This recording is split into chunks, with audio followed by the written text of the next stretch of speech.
Армандарыңды чоңойтуп, канча запты тарткансың.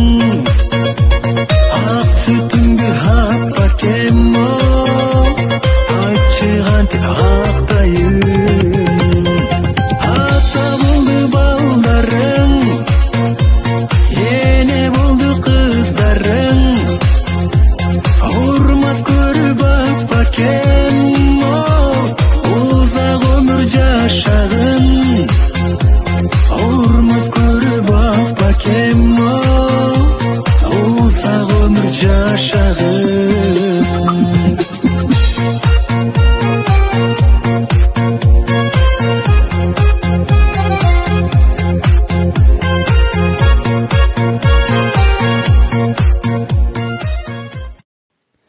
Эне сага кандай мактоо жарашат, эне сенден ким сыймыкты талашат, эне менен теңдеш албайт эч бир жан, бардык мактоо сага гана жарашат.